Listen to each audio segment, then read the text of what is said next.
Yo, what is going on, everyone? My name is Nick, or the Notorious Fantasy, and in today's video, we're going to be doing a 10-team PPR mock draft from the 5th overall spot. Inside today's video, I'll be going in-depth into my thought process as I make every single pick inside of this draft, as well as discussing some of the picks going on around me. There's going to be picks in this draft that I end up loving, and I want to talk about, and there's also going to be some picks that I end up not liking so much, and I believe I should be highlighting both of those inside of this video. But before we can get into things, I would like to ask that if you guys are new to the channel and you do end up enjoying today's video, to please make sure to hit that subscribe button down below. And while you're down there, whether you are new to the channel or not, please make sure that you do leave a like on today's video. It would help us out a ton. And if you would like to follow me on Twitter, please do so at Notorious FNTSY. So without further ado, let's get into this 10-team PPR mock draft from the 5th overall spot. The roster settings for today's video is going to be 1 quarterback, 2 running backs, 2 wide receivers, a tight end, flex, kicker, defense, and 6 bench spots. So let's get into the draft. So the draft begins here with Austin Eckler, followed by Jonathan Taylor, Christian McCaffrey, and Justin Jefferson. Now, I will tell you that I feel very confident that Jonathan Taylor or Christian McCaffrey will be the #1 overall pick in a majority of drafts. Is it possible that someone's high on Austin Eckler and selects him at the 101? Definitely. I like Austin Eckler, and I think he could finish as the #1 running back at the end of the season. Would I take him #1 overall? No. But is it possible? Definitely. He definitely could finish that high. So 3 running backs for the start, and then 1 wide receiver in Justin Jefferson. Over the last month, I would say, after Stafford has been dealing with this injury, people have talked up Justin Jefferson as being the #1 wide receiver in fantasy football, and I understand it. The Minnesota Vikings get a new head coach who is offensive-minded. This could be an offense that is slinging the rock at a much higher rate compared to what we've seen in the past with the Minnesota Vikings. That is definitely going to be the case, that they throw the ball more. So I like Justin Jefferson a ton this year, but I personally would still take Cooper Kupp over him. Looking at the running backs, Derrick Henry, Dalvin Cook, Najee Harris, Joe Mixon, I like all the running backs. I mean, we're at the 5th pick. There's a lot of players to like. Only 4 other players have been selected, but here, ultimately, we will go with the best player available, and in my opinion, that is Cooper Kupp. I think Cooper Kupp could have yet another fantastic season in 2022, and I'm not all that worried at all about Matthew Stafford's injury. After Cooper Kupp, we see Dalvin Cook, followed by Najee Harris, Jamar Chase, Derrick Henry, and Joe Mixon. The second round opens with Stephon Diggs, 9-inch Nicholas Chubb, DeAndre Swift, Devontae Adams, and Alvin Kamara. Dalvin Cook is one of the most interesting players inside of the first round, because we all know that when Dalvin Cook is healthy, this guy is chef's kiss, magnifique, fucking amazing for fantasy. But it seems like every year he gets hurt. Now, it's not like Dalvin Cook's missing half the season, but he typically misses like 2 or 3 games, and normally it is in the clutch time of the season. When you need to win these games, Dalvin Cook misses time. Now, I'm not a doctor, so I'm not going to tell you that Dalvin Cook is just predispositioned to getting all these injuries, but it does seem like he's always banged up towards the end of the year. I like Dalvin Cook a ton. If he could stay healthy, the guy would be fantastic, and pairing him with Alvin Kamara is amazing. We are so close to the start of the NFL season, right? We are less than a week away at this point. It doesn't seem like Alvin Kamara is going to be suspended, and I will continue to bang the drum in believing that Alvin Kamara probably should have been a first-round pick in fantasy football drafts this season. So we are up here at this pick looking at the running backs available: Aaron Jones, Saquon Barkley, Javonte Williams, Leonard Fournette. Looking at the tight ends, obviously all of them are available because no one selected Travis Kelce. I think that this is, if I'm being honest with you, a little unrealistic. So I'm not going to draft Travis Kelce here. If he was available, I would take him. But if I'm being honest with you, I feel like there's no way he falls to the 2.6 in a majority of drafts. Running backs, again, Aaron Jones, Saquon Barkley, Javonte Williams, Leonard Fournette. Wide receivers, CeeDee Lamb, Tyreek Hill, Deebo Samuel, Mike Evans. Here we are going to go with a running back because I think the running back position falls off after this. Either Aaron Jones or Saquon Barkley would be acceptable at this pick. I will go with Aaron Jones this time. I know a lot of people are starting to really hop on the A.J. Dillon bandwagon, and I understand it, right? Because this Green Bay Packers offense could look to be running the ball at a pretty high rate this season, and they look to heavily rely on these 2 running backs. And maybe A.J. Dillon ends up cutting more into Aaron Jones's workload than I personally believe. Now, do I think that's going to be the case? No, but I see why people like A.J. Dillon. I'm still pretty comfortable with Aaron Jones. I really do believe in the narrative that with Devontae Adams gone, Aaron Jones is going to be seeing more targets. We saw that it did happen when Devontae Adams has been banged up for the Packers. So with him now gone, I think Aaron Jones is a pretty savvy pick inside of the second round. After Aaron Jones, we see CeeDee Lamb, Travis Kelce, Deebo Samuel, Tyreek Hill, Josh Allen, Saquon Barkley, Keenan Allen, and Mike Evans. Travis Kelce at the 2.8 is a fucking steal. But again, I don't really think that was possible, which is why I didn't take him at the 206. I didn't want to have some crazy, unrealistic draft. Taking a quarterback inside of the third round is absolutely banana lands. Now, it gets less and less crazy when you see Josh Allen in the fourth round. That's like, oh, maybe I want to draft him because of how good he is. But in the third round, I'm not pulling the trigger there. Looking at running backs, Javonte Williams, Leonard Fournette, Ezekiel Elliott, James Conner, Cam Akers. Looking at the wide receivers, A.J. Brown, T.H. Higgins, Michael Pittman, Terry McLaurin, Deontay Johnson. So for me, right here, you could also go tight end if you wanted. I'm going to go running back because I think there's a fall off after these running backs. I want to go ahead and go with Leonard Fournette. I'm very comfortable with Leonard Fournette this season. I believe he is still the workhorse, the bell cow back for the Tampa Bay Buccaneers, and I believe that he is the safest running back at this spot. He also has a very high upside, in my opinion. Javonte Williams is good as well. He's an incredibly talented player. I just worry about Melvin Gordon potentially vulturing away a lot of work from him. After we went with Leonard Fournette came Javonte Williams, Ezekiel Elliott, A.J. Brown, Maki Mock Andrews, George Kittle Me Timbers, Michael Pittman, Cam Akers, Kyle Pitts, James Conner, and David Montgomery. So we're back up here. All of the running backs that I like are gone, which is exactly why we took Leonard Fournette at the 3.5. The tight ends, a lot of them are gone. I like Darren Waller, but in the fourth round, if he fell to the fifth, I'd be excited about him, but in the fourth, I'm fine just passing on him. So we are going to go wide receiver with this pick, and to me, it is kind of up in the air between a couple of these receivers. I like T. Higgins, I like Deontay Johnson, Jalen Waddle, and DJ Moore. One day I might like Higgins more. You can ask me the next day. Maybe I like Deontay Johnson slightly more. They are all very close. It is splitting hairs, in my opinion, between these guys. I understand that T. Higgins is the number 2 receiver on the Cincinnati Bengals, but with an offense that has a better offensive line this year, Joe Burrow potentially stepping up even further, this offense is destined for greatness. So I love Mr. T. Higgins this year. You could go with Deontay Johnson. Could have went with any of those wide receivers. I think that would have been entirely acceptable. After we go T. Higgins, comes Travis Etienne, Jalen Waddle, Patty Mahomes, Terry McLaurin, Breece Hall, Mike Williams, Deontay Johnson, and Justin Herbert the pervert. So back up here, we have 2 running backs and 2 wide receivers, and I think it's very safe here to go with another receiver. I think in this kind of league, unless you go robust running back, meaning you go, instead of Cooper Kupp, we go, say, Dalvin Cook. So then we go Cook, Jones, Fournette. Then I'm fine putting a running back in the flex. But do I really want to put Antonio Gibson or Josh Jacobs, J.K. Dobbins in my flex? Fuck no. No, I don't want to do that. I want to put a receiver in the flex. I want to put a player that I believe is going to score the highest amount of points week in and week out, and that will be a receiver, and it could be Courtland Sutton, Jerry Judy, DJ Moore. Now, I have basically gotten down on my knees and given the metaphorical gawk 9000 to Courtland Sutton. So this time, we're going to go with this teammate, Jerry Judy. It is entirely possible that I am wrong, that Courtland Sutton is not the alpha guy, and that Jerry Judy comes in there and plays dominant football. It is entirely possible. There's a reason why Jerry Judy was drafted so highly in the NFL draft out of Alabama a couple of years ago.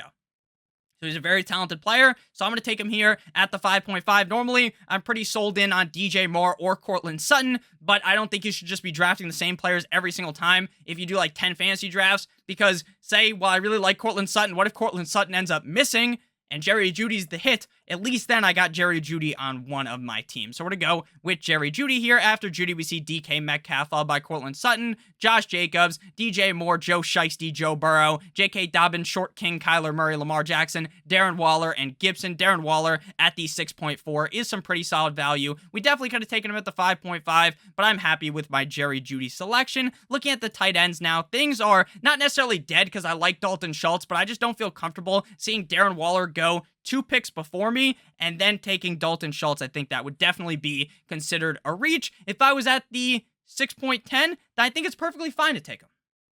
But where we're sitting in the draft, I can look away from Dalton Schultz because, again, I like to draft quarterbacks or tight ends later on in the draft. I'm fine also drafting quarterbacks later on in the draft. Looking at the quarterbacks, Jalen Hurts is a pretty big target of mine, but since I have Jerry Judy, I'm fine stacking him up with Russell Wilson, maybe in the 8th round. Using the draft board in fantasy football drafts is vital to understanding what position you should be selecting. As we see right here, Justin Herbert the pervert, Pat Mahomes, and Josh Allen all in front of me. So only one team here, the 3rd pick, does not have a quarterback. So it's unlikely that these 3 teams take one. There's only a shot that this player, team 3, takes a quarterback. So I'm fine taking the risk, waiting to the 7-5, and hoping that Russell Wilson falls to me at that pick, because I think if this person takes a quarterback, they're going to be taking Jalen Hurts. I think it is a huge advantage in your fantasy football draft to be using the draft board.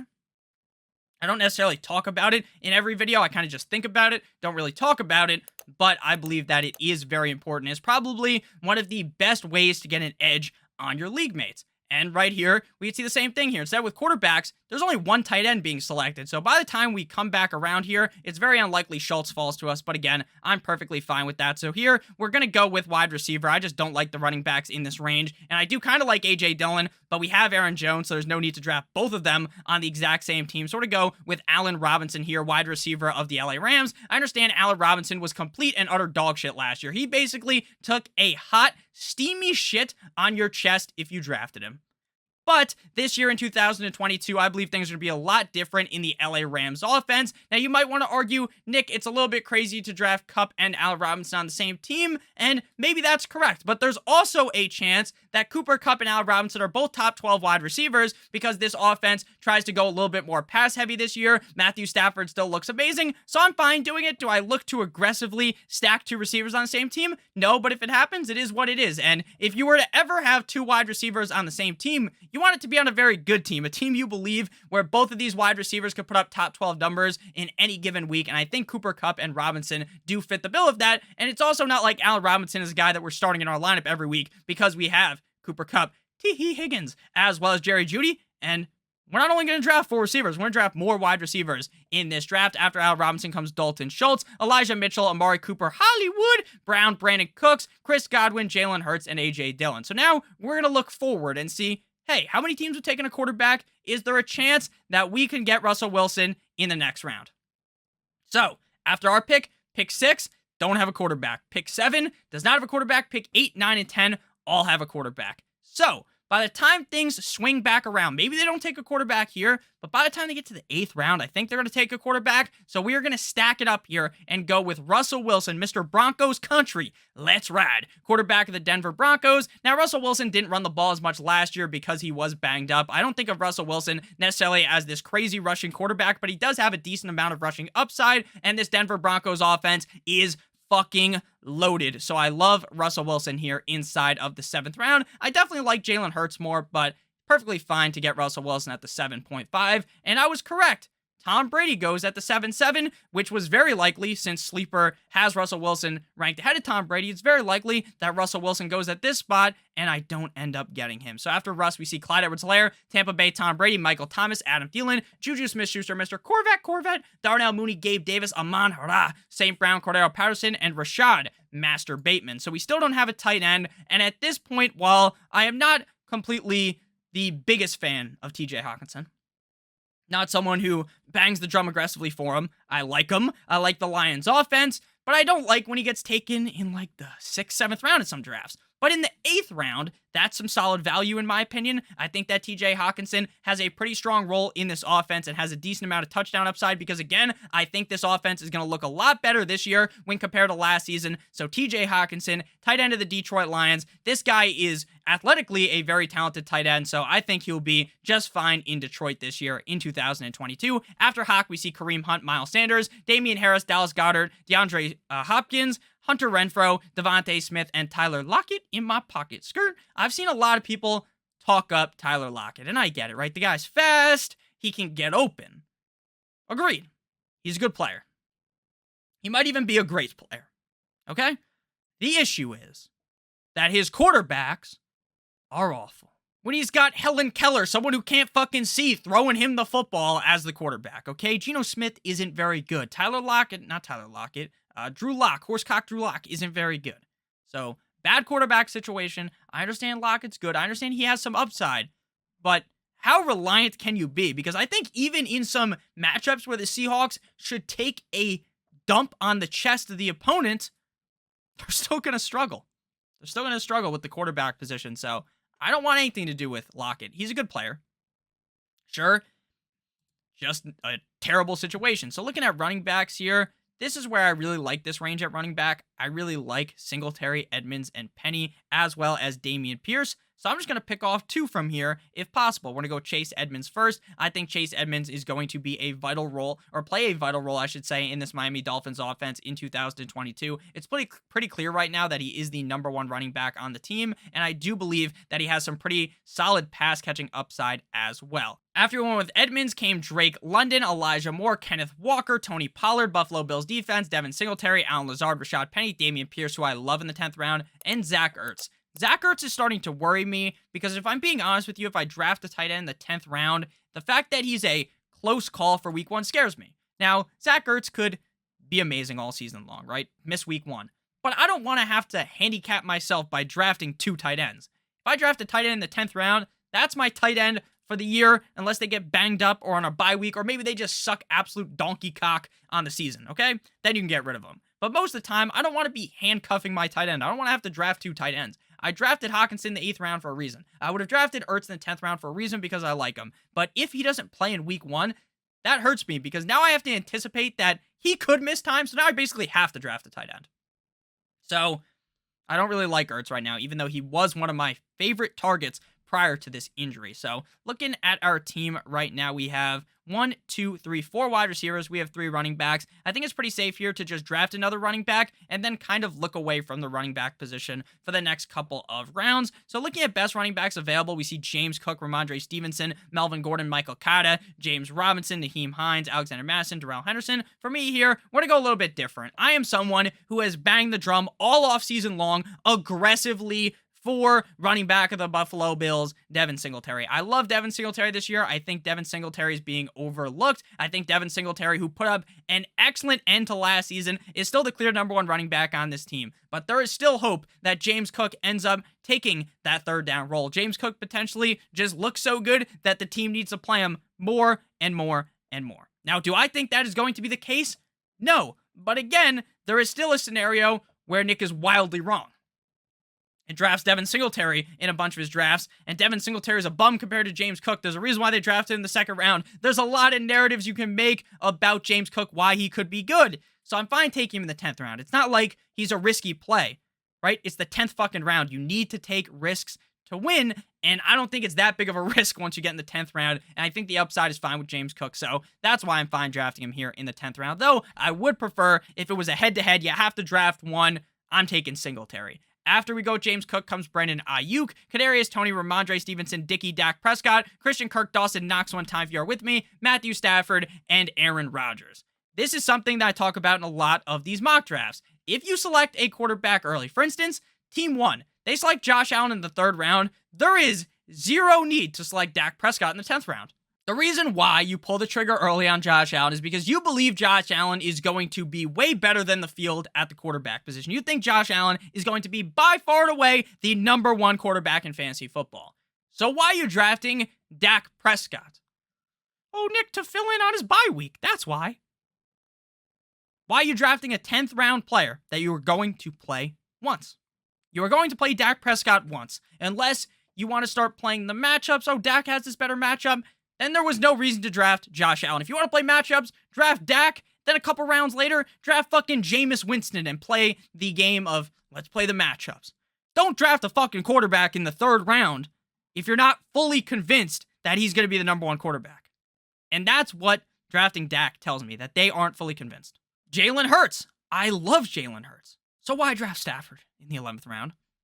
Justin Herbert the pervert. Love Justin Herbert this year. Great arm. Great team, great offense around him. Had a great year last year. So why draft Rodgers? If you're going to give high draft capital, draft a player with high draft capital, there's no reason to back up the quarterback. There's no reason to take fucking Kelsey in the 2nd round and then in the 11th round draft Mike Gesicki. There's no reason to do that. Same thing goes with the quarterback position. But before we got into the breakdown of this next pick here, I would like to give you guys a quick word from our friends and our sponsor of today's video, Underdog Fantasy. They've been on the top of the screen this whole time, and they have an offer that is almost so good that you can't even refuse. If you deposit $100 on Underdog Fantasy, the best ball drafting website there is, they will give you an additional $100. And Stokastic, us, we will throw in our fantasy football and best ball draft kit for 100% free. So if you deposit $100, you'll be getting that additional $100. So that's $200 plus our draft kit. That is an amazing value in my opinion. I love doing drafts over on Underdog. And the reason why I like best ball so much is because I can draft my team and forget about it. I don't have to worry about setting my lineup, doing the waivers, making trades, because Underdog will automatically give me the highest scoring lineup at the end of the week based upon the players that I draft. The draft is my favorite part of fantasy football. You know what's not my favorite thing? Sitting up on Tuesday night, trying to take a shit, and you realize that, oh man, I didn't do waivers. And now you're sitting there for an hour like an asshole setting waivers for a million different leagues. You don't have to do that on Underdog Fantasy. So make sure that you check them out. Promo code Stokastic, get that $100 first match deposit bonus. So let's get back on into the draft here. We are in the 11th round. We have basically a whole starting roster, right? We've got Russell Wilson, Aaron Jones, Leonard Fournette, Cooper Kupp, T. Higgins, TJ Hawkinson, Jerry Judy, Allen Robinson, Chase Edmonds, and James Cook. So now we're comfortable with these 3 running backs. I'm kind of iffy on James Cook, but we did commit some high draft capital to him. So the next running back we'll take is around 13. The next couple of picks will be wide receivers, the next 2 picks. So Treylon Burks, Chris Olave, Robert Woods, Garrett Wilson. Basically, everyone has besmirched Treylon Burks. I understand he has not looked amazing yet, but he's now an 11th round pick. He's now a guy that can ride the pine, and we know how much upside rookies have. Treylon Burks is a very talented player, and I think he will be able to put it together. It might not be week 1. You might not see Treylon Burks hit the fucking Macarena in the end zone if that's his preferred celebration.